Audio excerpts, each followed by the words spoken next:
What's up guys, it's your favorite feeder, Gabriel Vargas, and wow, do I have a list to share with you. This past weekend I participated in the Remote Duel Qualifier and I managed to take first place with a very unpopular deck choice, Burning Abyss. Today I'll be showcasing you guys the deck list, but if you're curious about how I prepared and tested for the event, spoiler alert, I did not test. I'll be uploading a vlog about my tournament experience and the week leading up to it as soon as I get off my lazy ass and work on it. But before I show you the list, I have a special announcement. I'm teaming up with Jesse Cotton to bring you guys a live box break of the sold out set, Goes From The Past. If you go to ProPotatoCards.com and click the live box break, you can purchase yours today. On April 15th, Jesse and I will be opening your packs over on my Twitch, twitch.tv/GabrielZombie. Everything purchased will then be shipped to you. Don't forget to use code GABE5 at checkout. So let's get into the profile. For the monsters, I of course run 3 copies of Torghast of the Underworld. The card is insane. Next, I play 3 Fiendish Rhino Warrior. This card is so good as it gives you access to any Burning Abyss monster effect. I play 1 copy of Absolute King Backjack. You typically send this off of Beatrice and Fiend Griefing to set traps and it just sets you up for the following turn. I love this card. Now for the Burning Abyss lineup, I play 3 Graph, 2 Seer, and 2 Skarm. Some people think Seer should definitely be a 3 of, but honestly you never want to draw this card as a brick by itself. Skarm could be played at 3, however I cut it to 2 to make space for other Burning Abyss names, as drawing multiples of the same BA makes for some of the worst hands in the deck. For the rest of the BAs, I play 2 Farfa, 1 Libic, 1 Alich, 1 Calcab, and 1 Barbar. These all provided great utility and acted as more names which proved very useful throughout the tournament. And of course I played the oh so broken Dragoon engine as it's part of my main combo. I played the 1 copy of Call by the Grave as it's the only card that not only acts as a trap card but as a card that ensures that your plays go through. Lastly, for the spells, I play 3 copies of Pot of Prosperity. This card increases the deck's consistency and provides great utility as you're able to add anything that already complements your hand. Now for the traps, I play 3 copies of Fiend Griefing. The versatility this card provides is unparalleled to any other trap card in the deck. This card acts as an interruption but also a starter card, being able to send cards like Graph, Libic, Farfa, Alec, Backjack, etc. Next, I play 3 copies of Torrential Tribute, and for one of my spicy techs, I played 2 Needle Sealing. Torrential was obviously great, but Sealing honestly overperformed. I believe this card won me at least 4 games alone. I would be playing 3 copies, but I could only find 2. For the discard outlets, I played 3 copies of Dynamiscus and 2 copies of Karma Cut. These are, in my opinion, the best discard outlets you could play, and both cards were insane. The versatility that Dynamiscus provides through being able to summon it to your field to kill off your BAs, then trigger their effects, comes up a lot. Then you could turn it into a Link Spider to make a Verte Anaconda on the following turn. Next, I play 3 Ice Dragon's Prison. I love this card as it acts as both spot removal but an extender as well. Then of course I play 3 copies of Trap Trick. Being able to search any trap card in your deck depending on the situation is borderline unfair in my opinion. Lastly, for the traps, I play 3 Solemn Strike. Strike is a very high impact trap card that can be useful going first or second, which made it a no-brainer to play.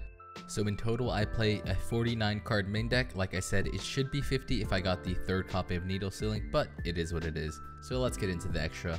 So to start off, we got of course 2 Dante Traveler of the Burning Abyss. 2 is the perfect number for this card, and man, does it feel good to summon this card in 2021.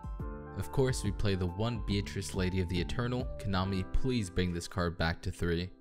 Another new addition for the deck is the 1 Fortune Tune. This card allows you to play into board so nicely, and it helped me win so many games this weekend. And of course, I play the 1 copy of Downward so I can overlay my Dante into 4 Material Zeus. And of course, the evenly matched on legs himself, I play the 1 Zeus. This card is so absurd, I cannot even believe it's a real card sometimes. Next, I play 1 Link Spider for Dynamiscus, 1 Predaplant Verte Anaconda for the combo, 1 Cherubini. This card is so underrated. I play 1 IP and 1 Unicorn. These provide another form of interruption if you don't have access to Dragoon. Next, I play 1 Topological Trisbana. This card auto wins you the Eldritch matchup as long as you summon it with IP. And of course, I play Access Code Talker to close out games. Obviously, I play the Red Eyes Dark Dragoon. This card should definitely be banned. And lastly, I play Purple Dante himself. Honestly, if you summon this card, it's pretty hard to lose. So that wraps up the extra deck. Let's get into the side deck. So firstly, I play 3 Dimension Shifters. I know what you guys are probably thinking. Gabe, why the f are you playing Shifter? There's no way you play Shifter in Burning Abyss, right? Gabe, that has got to be your worst idea yet, and you picked up a deck the night before a Nationals. Damn, Gabe, you really need my help building these decks, eh? Everyone I asked said the exact same thing. At first glance, it seems terrible to play a card like this in a graveyard reliant strategy. However, this card was without a doubt the best card in my side deck. In my opinion, hand traps that go 1-for-1 in card advantage aren't good in slow control decks. If I chose to play a hand trap in this deck, it would have to be a high impact one. The commonly played high impact hand traps in the game at the moment are Nibiru, Artifact Lancia, and Drolan Lockbird. I realized that none of these cards by themselves will consistently end a combo player's turn. It was then my good friend Drewskis, who literally only plays heroes competitively, said this. Why not D-Shifter? It's pretty much Dark Line of hand trap and shits on the entire format. And that's when it hit me. Dimension Shifter alone will end the turn of Dragon Link, Dinosaur, Invoke Shaddoll, Prank Kids, and probably more. Having one free turn against most of these decks will allow me to freely set up a Zeus or set up my back row under Shifter, which is more than enough to allow me to win the game from there. And let me tell you, every time I activated this card, I won. So shoutouts to Drew for the amazing idea. Also, if you guys would be interested in seeing his hero list, which I can confidently say is easily the best competitive hero list that exists, smash that like button and comment below that you'd like to see it and I'll make it happen. Next, I play Fantastical Dragon Phantasme.